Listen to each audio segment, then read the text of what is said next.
Myself. Hey guys, how's it going? So sorry about last Friday, but life happens.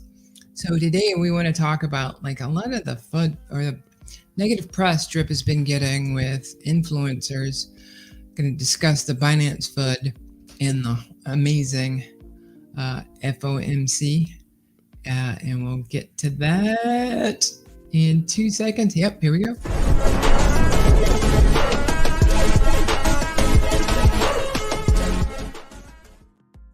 Hey guys, welcome back. My name's Potter. I am a retired, at least for now, right? Retired developer, consultant. I worked for Ernst & Young. I worked for Accenture. I worked for AOL Time Warner. And so as a technologist, I have a unique aspect or view into the world of crypto. And although I have that, I'm not giving any legal advice or anything. So not legal or financial advice. So I'm just sharing my path as we go to build in this wonderful, amazing crypto world. Normally I'm joined by Matt. You can see him on Fridays. And we talk about our journey through this whole crypto world. So this is a weird time, but I had some stuff to do. So if you turn on the notifications, you can get alerted to when we go live, but we do not ask that you like, subscribe, or follow. To the 20 people who have consistently been coming in to see us, thank you very much for doing that. Really appreciate you. All right, I don't have a lot of cards or anything today, so let's just get straight to it. This is more of an opinion thing. I know that, like, when I was groomed by influencers for Drip, the thing that I heard the most was, don't FUD your own bag, or, people were getting banned from the Drip chat from saying that. But if you're in the Drip community and you're watching this video, there's just so many videos about, how low can it go, Drip below $1. And these are people who brought me into Drip. These are people that I use to guide my path through Drip. And it's just, I want them to stop, but I want them to also eat their own dog food. Like, there's so many positive things that I'm going to bring up that are going on with Drip, that talking about the negative parts or just speculating or telling people it's going to be a certain price is affecting it the same way, we're saying with Bitcoin. While the consensus of people in the know say, oh, it's going to go to this price, you're going to see people waiting to get to that price, right? And so I think that we are kind of festering and feeding new investors to not believe in the protocol and the platform that we know works. It's been paying out for well over a year. And there's another platform built to enhance that. Like, why can't there be headlines like Drip millionaires incoming, be like I was and build your bag now, stuff not focused on price. But as a technologist, I have to step back and go, well, those guys are talking from what they know. And a lot of them look at prices and charts and stuff like that. They don't necessarily have the capability or desire to talk about the technology aspects like I do. Oh, I got messages. Hey, Cobra. Okay, Cobri.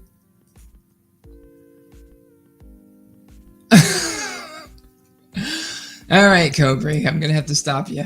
See, I really need to read more. Thought you were a fan. All right then. So when we take a look at the influencers, where are my Cole and Mitchell? Where are you guys? Where are you, Ara? I just think that they could do it so much better. When you take a look at the upcoming governance changes that are going to come to Animal Farm that we know are going to roll over to Drip, it's easy to see that the future for drip is bright. And we even tested um, a level, right? We hit it and then we came out of it. I mean, we're still hovering there, but it just shows you no money is in the market. And I think that people who don't have people who watch them 20 people at a time could, influence others to say, hey guys, look at all the positives. Like, I think Ray and Driptomia, I think that they're good. Driptopia, like they're doing a really good job of like trying to create excitement and alacrity, explaining things that are different. But focusing on the price is just doesn't make sense. There's just so much more to do. And one of the drip things that I think will make a difference is when, I don't know if it's going to be put to a governance vote, but when we go back up to a 10 drip minimum to start your wallet. I still think that's the case. I don't think that there's enough focus on the balance between the liquidity that we have in drip versus the locked liquidity that we have, in marrying that to wallets to say, hey, I talked about this for 2 weeks in a row, that when you're at 100,000, wallets, and you have 1 million drip, it should be the same kind of comparison as when you have 300,000 wallets and you have 3 million drip. There should be some kind of correlation. So talk about that and then work with the community to kind of build it back, as opposed to only talking about the price. Talk about the ecosystem. So let's go back to this. We're going to go over this. I am introducing this part as a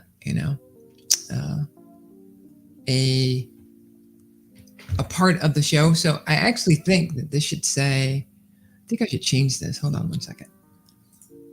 I'm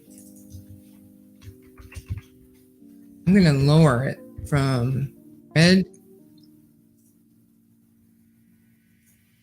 to yellow, right? I think that what we saw was, a steady decline, just constant decline. And then we saw a little bit of resistance, but it was still edging down. And a part of that edging down was because, we're going to go over next with Binance, but still it signaled yellow because for the first time, it's kind of showed that people are starting to get some common sense and see that, pulling from the platform, I don't know if that's true, but pulling from the platform is not working as expected. And also, I believe that the, oh my God, I got to get into Animal Farm, alacrity or excitement is starting to, wind down as well. So that too is good. And I think that had something to do with my own not scientific understanding of the drip price stabilizing. I think that had something to do with it, those factors. So that's a good sign. First week that it was yellow. Whale's Corner. So I'm not a whale. I have drip, but I'm not a whale. And I haven't seen anything in the whale sphere that illustrates that they're moving one way or the other. I haven't really heard a lot of chatter, but I was out of town. So, maybe that's why. But yeah, it feels like the whales are still in. And the reason that I say that is because of the price staying where it is versus, being taken out. The whales are still talking about having max wallets being the main thing, because if you think about it, drip at $1 with 100,000 drip, that's $100,000, right? So having multiple, let's say somebody has 20 wallets. I doubt they're all full wallets, but imagine 21 full wallets. That's a lot. And since I've gotten a full wallet on another platform, I'm able to see, wow, that's really working well. Also, if you guys can leave in the comments, like, I want to do shorts, to just talk about other crypto positions on Binance and FTM, but I'm interested to know if you guys even care about that, or we should just stick, with the Forex Shark drip ecosystem. This might be a quick show, guys. My builder Animal Farm strategies have not changed. to me, it still made sense for me to say, okay, piggy bank is something that you put money in and then you let it build to the expiration, you compound, and then you withdraw. Whereas I was thinking it was more like drip. It has more of an ecosystem that allows people, when they invest over you, to push your earnings down. So it's like the garden, right? So it's not as drip friendly, if you will. It does make you money. We tested it for months. I'm also realizing I tested it for months inside of an area where new people weren't coming in, so I kept like maintaining the same amount because nobody was pushing me down. But now that more people have come in, I'm making like maybe $5 on every piggy bank a week. So, that's nothing compared to the like $10 that it was giving almost a day in the heyday. But all of the farm strategies I'm still implementing. When it comes to staking my garden assets, I claim and then I stake those in the farm. And that gives me dogs. And then I take those dogs and I put them in the dog pound. The dog pound gives me the LP pair of WBNB and dogs, which I then take that and I put that in the other farm, which is the B&B dogs farm, and that's at currently at 12x, and so that's giving me pigs, and I take those pigs and I put those into the piggy bank. But sometimes the pig pen, but sometimes I don't do that. Sometimes I just swap those out and go into other plays. I buy drip, I'll buy dogs, or I'll go into the garden, because you can keep all of the money inside of the ecosystem. You don't have to go outside of it, and that's so unique. So all of those strategies are working. I'm just, I'm a little guy, so I can't, compete with the guys who are making like crazy bank. But it's obvious from the participation.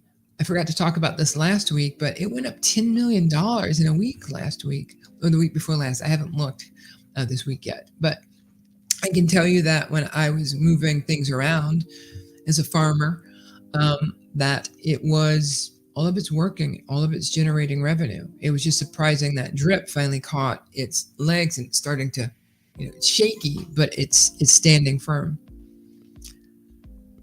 I guess one of the biggest things that we want to talk about this week is the Binance FUD. Wow. We had the now somewhat compromised host of Shark Tank, one of the hosts, say, oh, it's Binance's fault that FTX went under.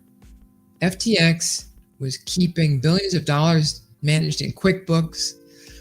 When their funds were turned off, there were back doors for people to go. There were criminal violations that, he's in jail for.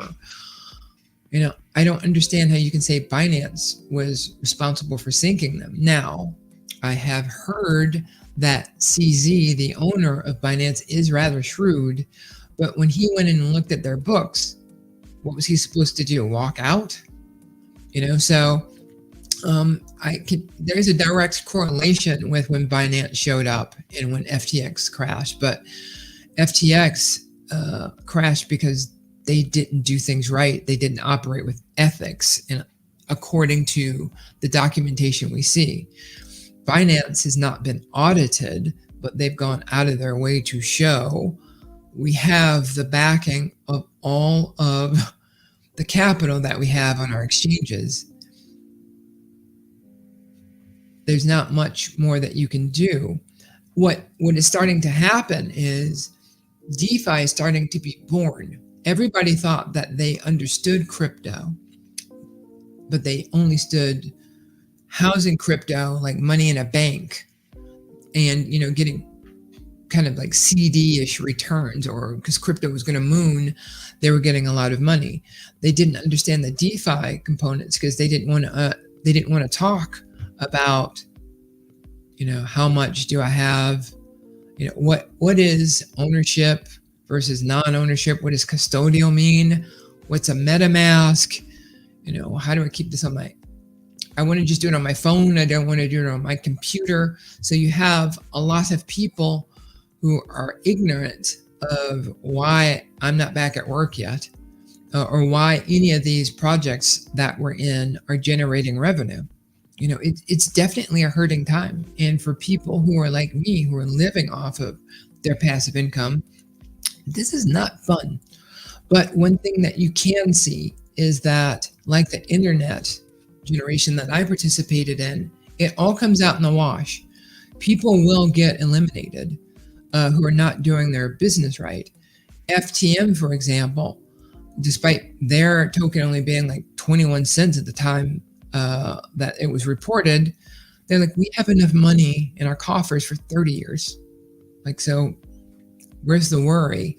And they brought Andre Cronje back. But anyway, that's a whole different ecosystem. Binance is a clear threat. And the hubris of people who were like, FTX is everything, and SBF is the guy. They have egg on their faces, but they didn't necessarily understand the technology. They thought they did, but they overlooked people like Forex Shark. They looked over people like Beebus on the Phantom Chain. Why am I just drawing Oath? And they didn't look at any of them. They didn't look at the true developers who are developing technology. And what you can see with this blockchain technology right now is that people are starting to use it in an application sense. The centralized dollar is the decentralized dollar, or the digital dollar is going to happen. We're probably going to end up pairing drip with it. It's going to be an option. But there's just so much positive. And I think it's up to us who are still here to share this. It's just, you have to understand that this is going to be more like all the videos that we're creating right now are going to be like for the future, for people to take a look at, to say, hey, these guys were calling this way back when. And I thought that we missed that boat last year because everybody was in it. Well, it felt like everybody was in it, and everybody was saying, oh, I know it. But now you can see the people who really knew are people like us. We knew enough what our eyes were seeing, or what our eyes were seeing. We didn't listen to FUD. We looked at the numbers, and we tried to invest and understand Forex Shark's ecosystem that is transparent, auditable. That's exactly what you're taking a look for in the world of DeFi. So, this is kind of, a little bit more like a rant, but it needed to be said. So I want to, do this, make them shorter, even shorter than this, and do it throughout the week. But let us know if you guys are interested in stuff like that. And again, to those who are at the end, thank you for staying. Really, really appreciate you. We're not doing this to try to make a lot of money as much as we're trying to, no, at all. What we're trying to do is just educate people, and at the same time chronicle our journey, and at the same time, allow people to see let's take a look at the price evaluation of their crypto assets. So I think that we definitely provide that. So with that said, guys, thank you for joining, and we will be on tomorrow. So we'll talk to you then, and we'll talk more about Forex Shark news then. All right, guys, take it easy. Wait, I'm gonna do this. Take it easy. I'll see you next time. Cheers.